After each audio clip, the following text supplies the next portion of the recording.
자, 이거 한번 보도록 하겠습니다. 교재 114쪽, 수특은 185쪽이고요. 기술 계속 이제 보도록 하겠습니다. 자, 이 지문도요, 뭐 전략으로 가기보다는 빠르게 내용 학습하고 넘어가도록 할게요. 자, 먼저 데이터베이스에 대한 겁니다. 데이터베이스는 사물에 대한 데이터를 모아놓은 거 정의하고 있네요.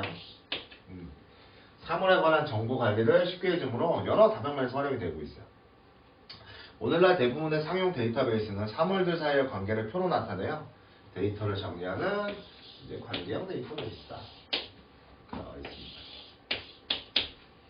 관계형 데이터베이스는 정보를 구분하여 저장하는 데 기본이 되는 표를 릴레이션이라고 한다. 표를 릴레이션이라고 하는 거예요. 관계형 데이터베이스에서 정보를 구분하여 저장하는데 기본이 되는 표. 릴레이션은 하나의 고유한 이름을 가지며 릴레이션에 관한 추가적인 정보들은 항상 비유형에서 나올 수 있기 때문에 체크를 해주는 것이 굉장히 좋죠. 체크해주면 되겠습니다. 릴레이션은 하나의 고유한 이름을 가지며 하나의 데이터베이스에서 같은 이름을 갖는 릴레이션이 둘 이상 존재할 수 없다. 추가적인 계속 정보들이 나옵니다. 릴레이션의 이름은 릴레이션에 다루는 개체를 나타내도록 이용하는데 개체는 현실 세계에 존재하는 실체나 실체와 관련된 추상적인 개념을 의미한다. 여러 가지 좀 용어들이 나왔어요. 거기에 관한 정보들 확인하시면 될 것 같고요. 일단 1문단은 뭐 별거 없으니까 2문단 넘어가도록 하죠. 자, 시각자료에 관한 정보들은 항상 중요합니다. 그래서 시각자료하고 함께 보면서 여러분 이해하시면 되기 때문에 이 부분의 정보들은 조금 쉽게 좀 파악을 해줄 필요가 있는 거죠. 그래서 여기 나와 있는 전체 정보들이 상당히 좀 중요하다는 거 같이 보면서 하시면 되겠습니다. 자, 학생 데이터를 관리할 표 1과 같은 학생이라는 이름의 릴레이션을 만들었다. 릴레이션의 이름은 학생입니다. 이 릴레이션은 각각의 열이 학번, 학생 이름, 학생 이메일이라는 이름을 갖는데 이를 통칭하여 속성이라고 한다. 속성의 수를 차수라고 한다. 속성과 차수에 대해서 정의하고 있습니다. 그러니까 지금 요런 열들이 요게 이제 속성이라는 얘기죠. 그럼 이게 이 수를 그 릴레이션의 차수라고 하기 때문에 차수는 3이 되겠네. 간단하겠네. 나와 있네. 차수 3이라고. 그 다음에 릴레이션에서 정보를 담고 있는 각 행입니다. 이거는 행. 이 행을 뭐라고 한다? 튜플이라고 해요. 튜플의 수를 그 릴레이션의 카디널리티라고 한다. 그러면 여기 이제 행이니까 얘네들이죠. 행이니까 이제 얘네들. 요 행들. 요거를 이제 튜플이라고 한대요. 튜플이라고 하고 튜플의 수를 그 릴레이션의 카디널리티. 그럼 얘는 하나, 둘, 셋, 네 개니까 네 개가 되겠네. 카디널리티가 나와 있네요. 정보를 담은 튜플 수가 늘어나면 얼마든지 커질 수 있습니다. 자, 속성은 최소 하나가 있어야 돼요. 추가적인 정보 항상 체크. 차수의 최소값은 1이고 튜플은 0일 수도 있으므로 카디널리티의 최소값은 0이다. 그러니까 이 카디널리티는 이 튜플의 경우에는 속성 차수는 최소값이 1이고 속성과 관련된 그 다음에 이제 카디널리티 최소값은 0이다. 이거 체크하시면 될 겁니다. 자, 뭐 별거 없네요. 일단 이 문단까지 한번 보시고 비유형부터 보시죠. 1번 한번 볼까요? 1번 릴레이션에서 차수의 최소값은 카디널리티의 최소값보다 크죠. 2번 릴레이션의 하나의 열에는 같은 내용이 중복되어 나타날 수 없다. 같은 내용이 중복돼서 열에는요. 같은 내용이 뭐 동명이인 같은 거 있을 수 있잖아요. 얼마든지 뭐 김 무슨 지다 하면 이게 같은 내용이 나타날 수 있기 때문에 뭐 얼마든지 동명이인 같은 게 있으면 학생 이름이 동명이인일 수 있잖아요. 같은 정보 들어갈 수가 있겠습니다. 이메일까지 같지는 않겠지만 이런 데는 동명이인이 있을 수 있잖아요. 학번도 각각 다르고. 그렇기 때문에 같은 내용이 중복돼서 나타날 수가 있습니다. 1번의 정답은 2번이네요. 같은 이름을 갖는 릴레이션이 하나의 데이터가 그러니까 릴레이션의 이름 자체는 그죠? 1문단에서 얘기했듯이 아까 추가적인 정보예요. 이런 거 나온다고 그랬잖아. 비유형에서. 그치? 그래서 둘 이상 존재할 수 없다는 게 1문단에 있었고요. 그 다음에 새로운 정보를 추가하는 방법 중 하나는 튜플의 수를 늘린다. 그죠? 정보를 담은 튜플 수가 늘어나면 얼마든지 커질 수 있다라고 얘기를 했어요. 정보를 튜플이 담고 있으니까 늘릴 수가 있죠. 그 다음에 기본 키는 아직 얘기가 안 나왔으니까 볼게요. 스캔 작업을 안 했기 때문에 빠르게 내용 보면서 보겠습니다. 자, 그래서 이 문단에서 한번 끊어줬어요. 3문단 가볼게요. 이제 표 2인데 릴레이션에서 데이터 값은 자유롭게 바꿀 수 있습니다. 새로운 학생의 정보를 입력하거나 삭제할 수도 있어요. 그러나 자, 이제 여기에요. 설명하고 있는데 속성을 추가할 때는 자, 속성은 여기서 하나씩 추가하는 거죠. 그래서 지금 여기에서 보시면 아까 표 1과의 차이점은 여기가 지금 추가된 겁니다. 속성이 이제 추가된 거예요. 이게 주의가 필요하다는 얘기인데 표 1에 학생에 대한 정보의 양을 늘리기 위해 학생의 지도교수 이름과 지도교수 휴대전화 번호라는 두 개의 속성을 추가해서 표 2를 만들었다고 하죠. 두 개 추가했어요 지금. 지도교수 이름과 휴대전화 번호라는 두 개의 속성을 추가해서 표 2를 만들었다고 해봅니다. 만약 이 표를 만든 사람이 표를 가지고 지도교수에 관한 정보도 함께 관리하고자 한다면 이 표는 자 문제점입니다. 한계가 있다는 거죠. 데이터를 갱신할 때 이제 이 표 이상에서는 한 어떤 문제점이 발생할 수 있어요. 그래서 예를 들어서 류땡형 학생의 투표를 삭제하면 이 땡우라는 지도교수와 그의 이름, 휴대전화까지 동시에 삭제가 돼요. 이 튜플을 삭제를 이렇게 하면 이게 좀 삭제가 되는 거죠. 좀. 그러면 이 땡우 교수의 휴대전화 번호는 데이터베이스에 사라져요. 근데 이럴 수 있잖아. 얘만 지금 유땡영 학생만 지도교수가 이렇게 한 명일 수 있는 게 아니라 요 지도교수의 지도를 갖고 있는 다른 학생이 있을 수 있잖아. 그럼 그 학생 데이터베이스가 삭제돼 버리기 때문에 그러면 그 학생의 지도교수 이름과 그 전화번호 삭제가 되는 거죠. 그래서 문제가 돼요. 이게 지금 문제점이죠. 지도교수와 동시에 삭제가 됩니다. 자, 그래서 표의 데이터 값을 수정할 때에도 문제가 또 발생할 수가 있어요.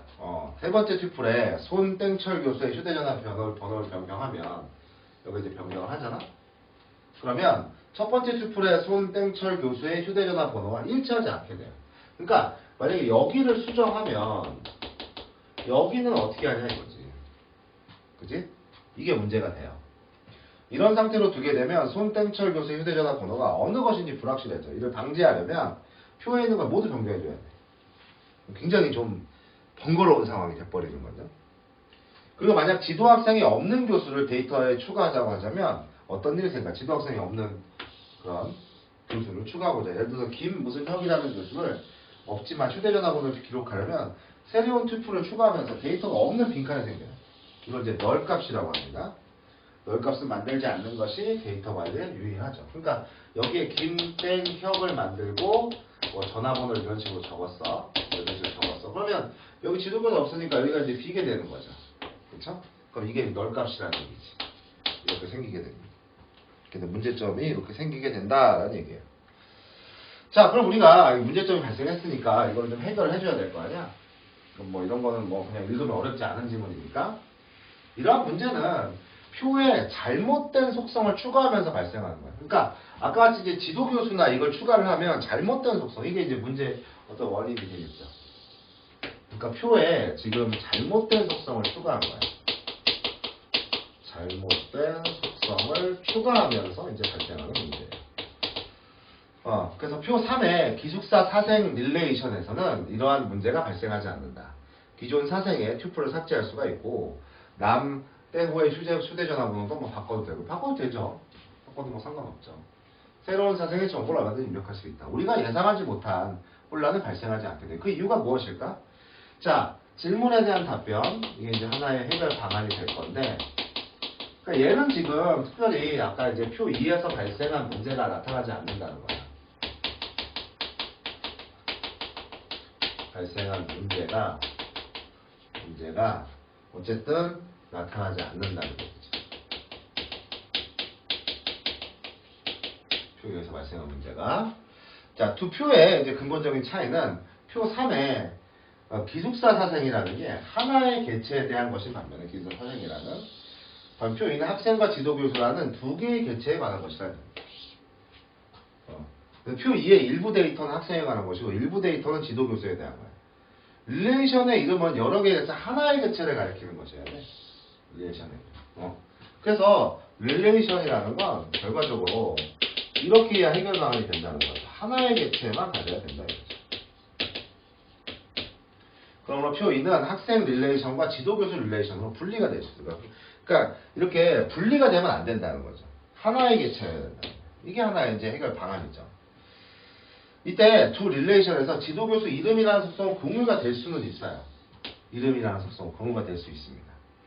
왜냐면 지도교수 릴레이션에서 지도교수 이름은 핵심적인 정보이고 학생 릴레이션은 학생에 대한 정보로서 그 학생의 지도교수 이름을 포함할 수가 있어요. 그래서 그 지도교수 이름은 여기서 공유가 될 수 있겠습니다.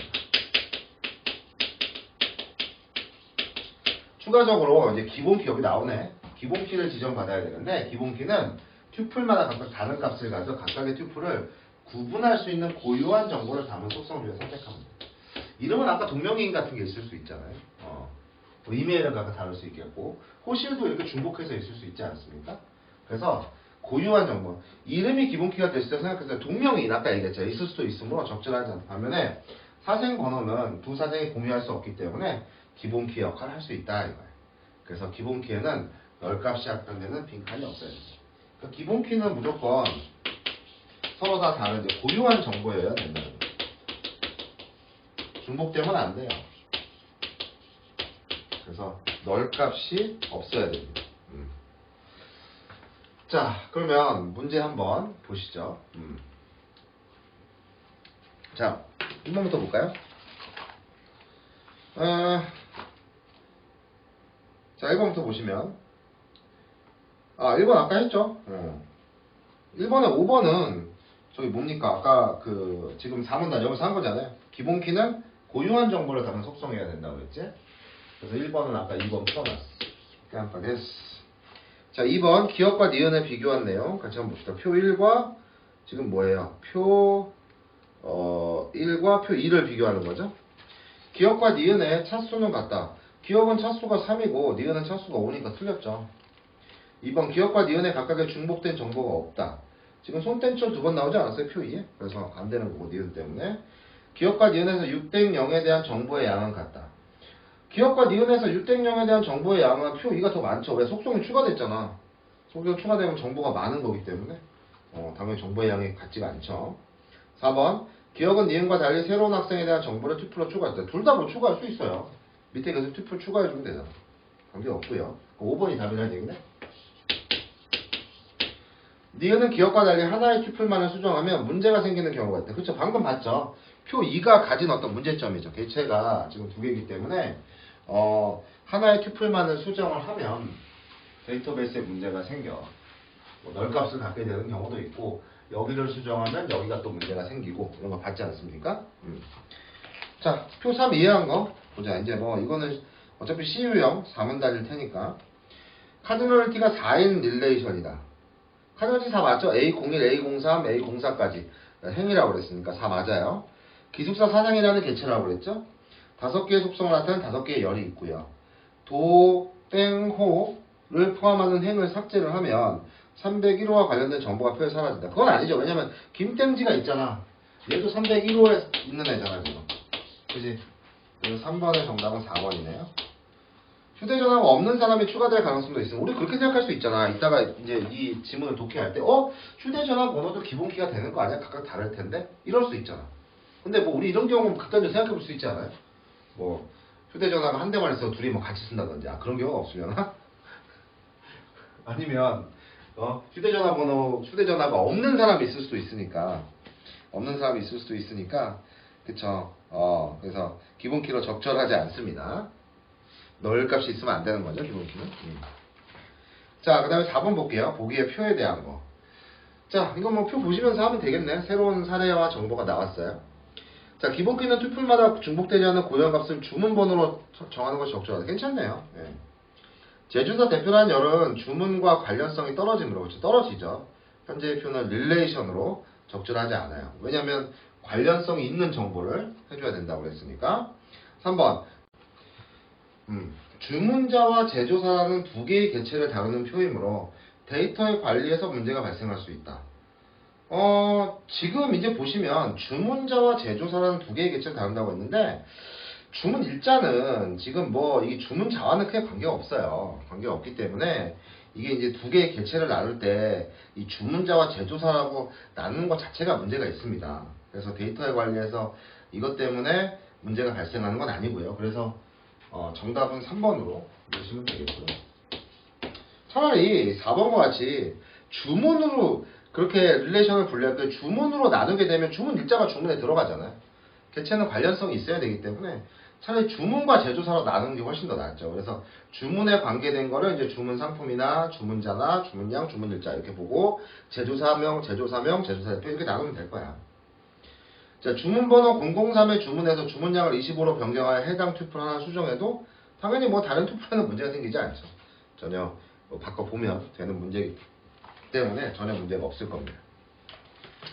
자, 이렇게 해봤고요. 그 다음에 116쪽 넘어가시죠.